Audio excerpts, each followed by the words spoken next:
ರೈತರ ನಾಶದ ದೃಶ್ಯವನ್ನ ನೋಡಲು ದಕ್ಷಿಣ ಕನ್ನಡ ಜಿಲ್ಲೆಯ ಶಾಸಕರು ಕಾಯುತ್ತಿರುವಂತಿದೆ. ರೈತರು 400 ಕೆವಿ ವಿದ್ಯುತ್ ಮಾರ್ಗ ರಚನೆ ಮಾಡದಂತೆ ಜಿಲ್ಲಾಡಳಿತಕ್ಕೆ ಮನವಿಯನ್ನ ಮಾಡಿದ್ದು, ಕರ್ನಾಟಕ ರಾಜ್ಯ ಉಚ್ಚ ನ್ಯಾಯಾಲಯ ರೈತರ ಮನವಿಯನ್ನ ಪುರಸ್ಕಾರ ಮಾಡುವಂತೆ ನಿರ್ದೇಶನವನ್ನ ನೀಡಿದೆ ಎಂದು ಕರ್ನಾಟಕ ರಾಜ್ಯ ರೈತ ಸಂಘ ಹಸಿರು ಸೇನೆಯ ರಾಜ್ಯ ಕಾರ್ಯದರ್ಶಿ ಮನೋಹರ್ ಶೆಟ್ಟಿ ನಡಿಕಂಬಳಗುತ್ತು ಹೇಳಿದರು. ಹಠಮಾರಿತನವನ್ನ ಪ್ರದರ್ಶಿಸಿದ ಜಿಲ್ಲಾಧಿಕಾರಿಗಳ ವಿರುದ್ಧ ವಿಟ್ಲ ಪ್ರದೇಶದ 69 ಜನ ರೈತರು ವಕೀಲ ಧನಂಜಯ ಕುಮಾರ್ ಇರುವೆಯಲು ದೊಡ್ಡಗುತ್ತು ಮೂಲಕ ಕರ್ನಾಟಕ ಉಚ್ಚ ನ್ಯಾಯಾಲಯಕ್ಕೆ ರಿಟ್ ಅರ್ಜಿಯನ್ನ ಸಲ್ಲಿಸಲಾಗಿತ್ತು. ಜಿಲ್ಲಾಡಳಿತ ರೈತರ ಮನವಿಯನ್ನ ಪುರಸ್ಕಾರ ಮಾಡಬೇಕು, ರೈತರ ಮೇಲೆ ದಬ್ಬಾಳಿಕೆ ಮಾಡಿದರೆ ಜಿಲ್ಲಾಡಳಿತದ ಮುಂದೆ ಪ್ರತಿಭಟನೆ ನಡೆಸಲಾಗುವುದೆಂದು ವಿಟ್ಲ ಅತಿಥಿ ಗೃಹದಲ್ಲಿ ಸುದ್ದಿಗೋಷ್ಠಿ ನಡೆಸಿ ಮಾಹಿತಿಯನ್ನ ನೀಡಿದರು. ಬಂಟ್ವಾಳ ಮತ್ತು ಪುತ್ತೂರು ಮತ್ತು ಉತ್ತರ ಮಂಗಳೂರು ಉತ್ತರ ಮತ್ತು ಮೂಡಬಿದ್ರಿ ಸುರತ್ಕಲ್ ಎಲ್ಲ ಶಾಸಕರುಗಳು ತಾವು ಮೌನ ವಹಿಸಿಕೊಂಡು ರೈತರ ನಾಶದ ದೃಶ್ಯವನ್ನು ನೋಡ್ತಾ ಇದ್ದರು.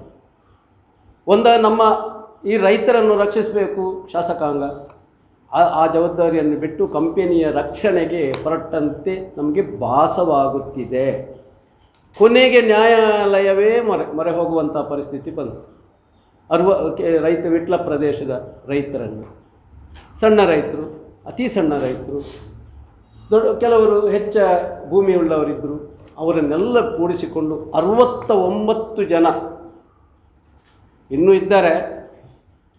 ಆದರೆ 69 ಜನ ಸರ್ವೋಚ್ಚ ನ್ಯಾಯಾಲಯದಲ್ಲಿ ನಾವು ದಾವೆ ದಾಖಲು ಮಾಡಿದ್ದೇವೆ.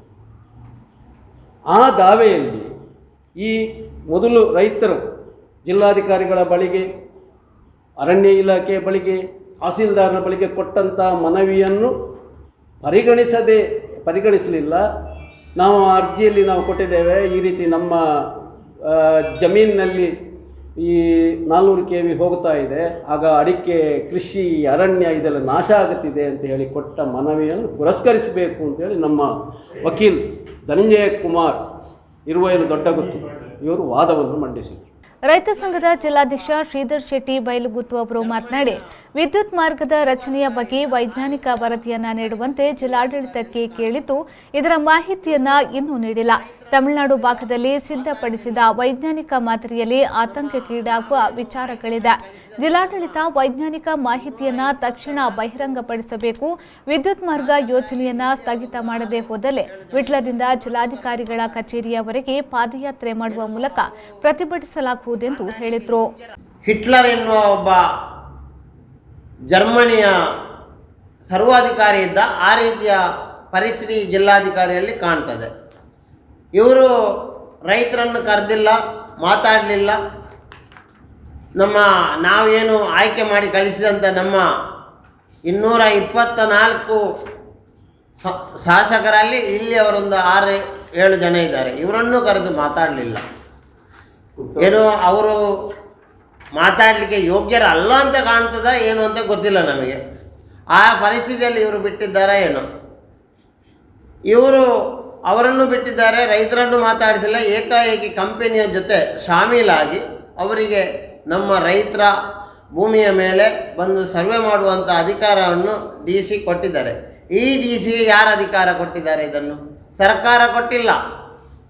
ಇದು ಕರ್ನಾಟಕ ಸರ್ಕಾರದ ಪ್ರಾಜೆಕ್ಟೇ ಅಲ್ಲ, ಇದು ಕೇವಲ ಅದಾನಿ ಕಂಪನಿಯ ಪ್ರಾಜೆಕ್ಟ್. ಇದನ್ನು DC ಅವರು ಕೊಡಬೇಕಿದ್ರೆ DC ಅವರು ಅವರ ಜೊತೆ ಶಾಮೀಲಾಗಿದ್ದಾರೆ ಎನ್ನುವ ಮಾಹಿತಿಯು ನಮಗೆ ಗೊತ್ತಾಗ್ತಾ ಉಂಟು. ವಿಟ್ಲ ರೈತ ಹೋರಾಟ ಸಮಿತಿ ಅಧ್ಯಕ್ಷ ರಾಜೀವ್ ಗೌಡ, ಬಂಟ್ವಾಳ ತಾಲೂಕು ಕಾರ್ಯದರ್ಶಿ ಸುದೇಶ್ ಮಯ್ಯ, ಪುಣಚ ವಲಯ ಸಮಿತಿ ಅಧ್ಯಕ್ಷ ಇಸುಪು, ರೈತ ಹೋರಾಟ ಸಮಿತಿಯ ಕಾರ್ಯದರ್ಶಿಗಳಾದ ಲಕ್ಷ್ಮೀನಾರಾಯಣ, ಕೃಷ್ಣ ಪ್ರಸಾದ್, ಶಶಿಕುಮಾರ್ ಕೋಚೋಡಿ, ಲಕ್ಷ್ಮೀನಾರಾಯಣ್ ಮಂಜಲಾಡಿ, ಅಣ್ಣುಗೌಡ, ಸಂಜೀವ್ ಗೌಡ, ಚಿತ್ತರಂಜನ್ ಮತ್ತಿತರರು ಉಪಸ್ಥಿತರಿದ್ದರು.